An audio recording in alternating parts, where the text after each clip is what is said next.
بسم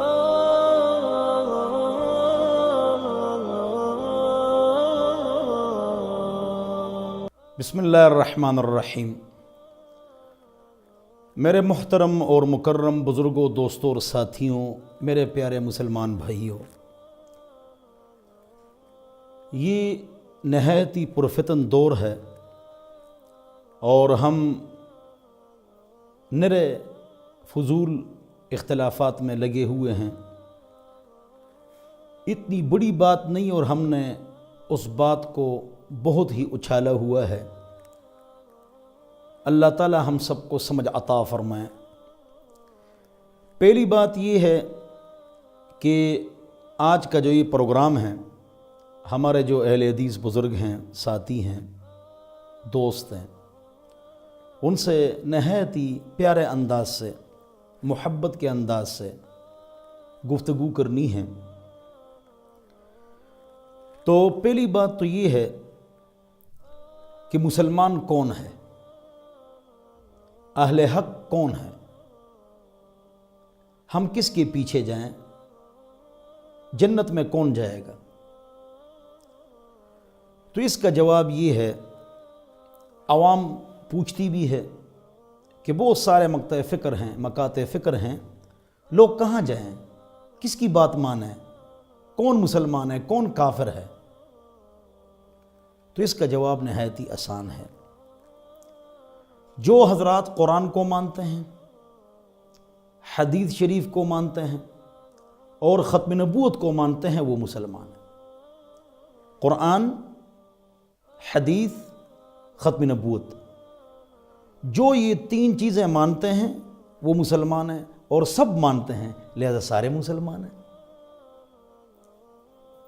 جتنے بھی مسلمان ہیں پوری دنیا میں، چاہے ہاتھ اوپر باندھیں یا نیچے، تراویح 8 پڑھیں یا 20 یا جو اپنا نام رکھیں، کیا وہ قرآن کو مانتے ہیں؟ جی۔ حدیث کو مانتے ہیں؟ جی۔ ختم نبوت کو مانتے ہیں کہ حضور اکرم صلی اللہ علیہ وسلم کے بعد کسی نبی نے نہیں آنا ہے؟ جی۔ قرآن حق کتاب ہے، اس میں کوئی تحریف نہیں ہوئی ہے؟ جی۔ لہذا سارے مسلمان۔ ہم رب کے ہیں، رب ہمارے ہیں، ہم سب کے ہیں، سب ہمارے ہیں، امت کو جوڑنا ہے۔ ان میں بڑی غلطیاں ہیں تو ہم میں بھی بڑی غلطیاں ہیں۔ داغ داغ مت کو، سب داغ دار ہیں، بے داغ بس وہی جو پروردگار ہے۔ کیفی جو چلے گا اسے ٹھوکر ہی لگے گی، غلطی سے بری فطرت آدم تو نہیں ہے۔ تو پہلی بات یہ ہے کہ غلطیاں ہر کسی میں ہیں۔ مسلمان کون ہے؟ جو قرآن، حدیث اور ختم نبوت کو مانے۔ دوسری بات یہ ہے کہ ہم نے بچنا ہے شرک سے اور بدعت سے۔ یہ اصل الاصول ہے۔ اپنے عقیدے میں توحید کو نافذ کرنا ہے، اپنے اعمال اور جوارح میں سنت کو عام کرنا ہے، اور بدعت سے رسم و رواج جو غلط ہوں، غلط رسم و رواج، ان سے بچنا ہے۔ یاد رکھو، تو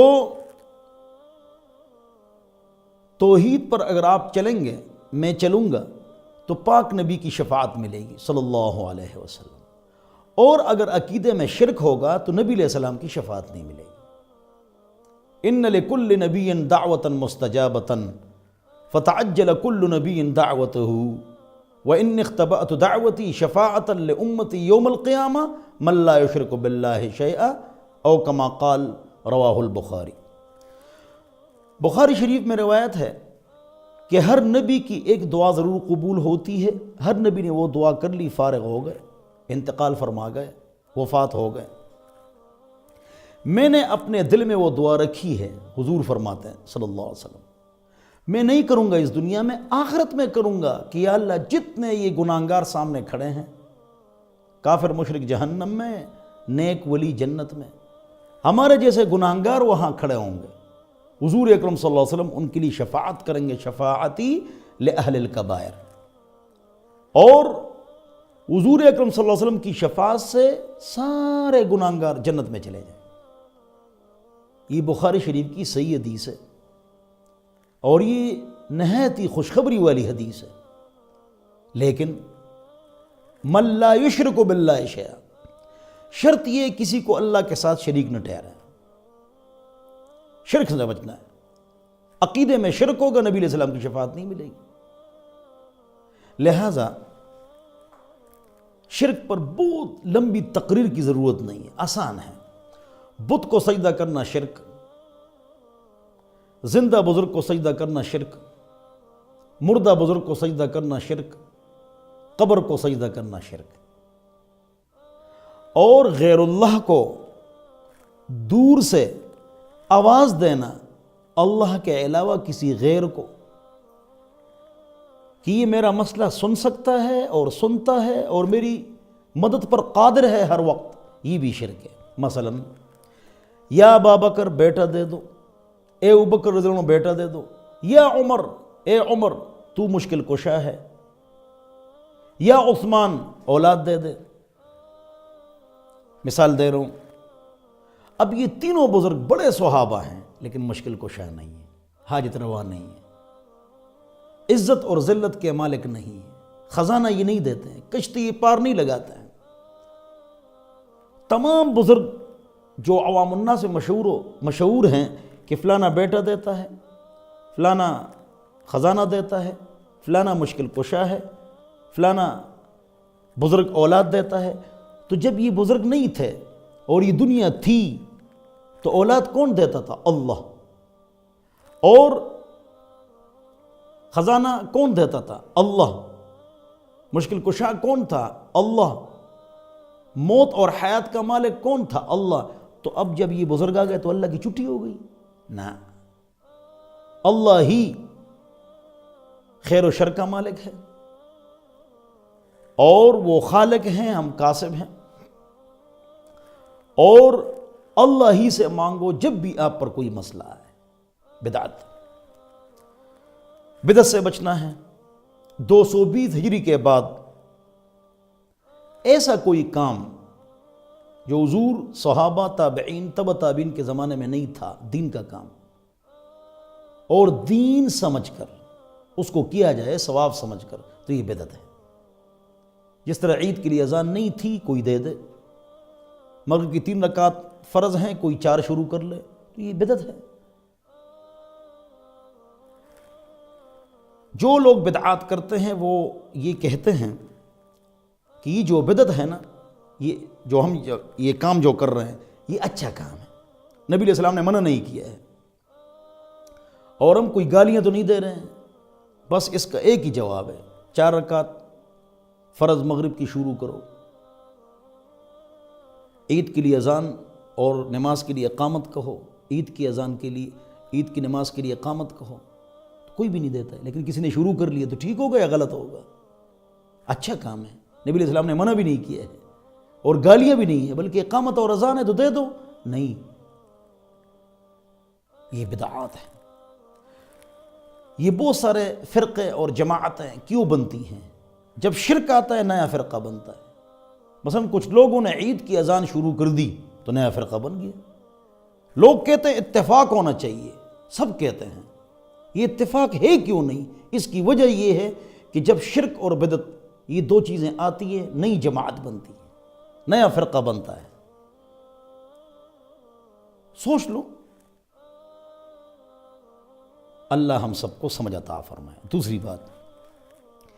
تیسری بات یہ ہے کہ بہت لوگوں سے گفتگو ہوتی ہے، اہل حدیث حضرات کے حوالے سے، تقلید کے حوالے سے، تو میں نے کبھی بھی اس موضوع پر گفتگو نہیں کی ہے، لیکن گفتگو کا مقصد یہ ہے کہ ہم میں تشدد ختم ہو جائے، فضول جگہوں پر تشدد، فضول جگہوں پر جہاں پر 2 طرفہ دلائل موجود ہیں، ہم لڑتے کیوں ہیں؟ کتنے مناظرے ہیں یوٹیوب پر بھرے ہوئے ہیں،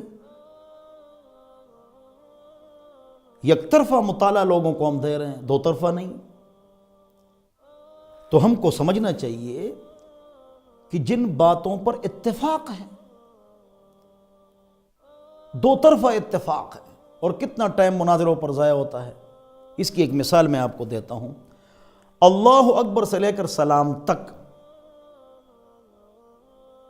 جو نماز ہے، امام شافعی رحمۃ اللہ علیہ نے ان دلائل کو ترجیح دی، وہ اس طرح نماز پڑھتے ہیں۔ امام ابو حنیفہ رحمۃ اللہ علیہ نے ان دلائل کی بنیاد پر اس موقف کو ترجیح دی، ہم اس طرح نماز پڑھتے ہیں، دونوں ٹھیک ہیں۔ چنانچہ علامہ ابن تیمیہ رحمۃ اللہ علیہ بڑے بزرگ ہیں، ولی ہیں، اور انہوں نے فتاوی ابن تیمیہ میں، بلکہ ان کے شاگردوں نے مسائل ذکر کیے 27 جلدوں میں۔ حضرت نے ایک مقام پر بہت اچھی بات ارشاد فرمائی ہے کہ اختلافات، لڑائی اور جھگڑے فروعی اختلافات میں جہاں دونوں طرف دلائل ہیں، یہ بری بات ہے۔ چنانچہ فتاوی ابن تیمیہ رحمۃ اللہ علیہ، یہ آپ جانتے ہیں مشہور بزرگ ہیں، انہوں نے یہ بات ارشاد فرمائی ہے کہ فالواجب على كل مؤمن موالاة المؤمنين مع علماء المؤمنين، فالواجب على كل مؤمن موالاة المؤمنين مع علماء المؤمنين وأن يقصد الحق ويتبعه حيث وجده ويعلم أن من اجتهد منهم فأصاب فله أجران وإن اجتهد منهم فأخطأ فله أجر واحد لاجتهاده وخطأه مغفور له، وعلى المؤمنين أن يتبعوا إمامهم إذا فعل ما يسوغ، فإن النبي صلى الله عليه وسلم قال إنما جعل الإمام ليؤتم به وسواء رفع يديه أو لم يرفع يديه لا يقدح ذلك في صلاتهم ولا يبطلها لا عند أبي حنيفة ولا الشافعي ولا مالك ولا أحمد، ولو رفع الإمام دون المامون أو الماموم دون الإمام لم يقدح ذلك في صلاة واحد منهما، ولو رفع الرجل في بعض الأوقات دون بعض الأوقات لم يقدح ذلك في صلاته، وليس لأحد أن يتخذ قول بعض العلماء شعارا يوجب اتباعه وينهى عن غيره مما جاءت به السنة، بل كل ما جاءت به السنة فهو واسع مثل الآذان والإقامة، فقد ثبت في الصحيحين عن النبي صلى الله عليه وسلم أنه أمر بلالا أن يشفع الأذان ويوتر الإقامة، وثبت عنه في الصحيحين أنه علم أبا محذورة الإقامة شفعا كالأذان، فمن شفع الإقامة فقد أحسن، ومن أفردها فقد أحسن، ومن أوجب هذا دون هذا فهو مخطئ ضال، ومن والى من يفعل هذا دون هذا بمجرد ذلك فهو مخطئ ضال۔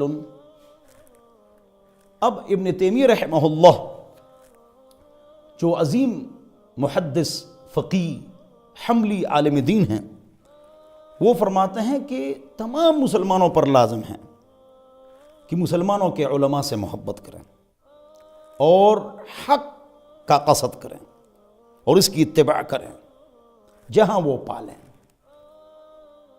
اور دل میں یہ بات رکھیں کہ جس نے اجتہاد کی اور ٹھیک اجتہاد کی اس کے لیے 2 اجر ہیں، اور جس سے غلطی ہوئی، خطا، تو اس کے لیے 1 اجر ہے، اور اس کی جو غلطی ہے، خطا، وہ کیا ہے؟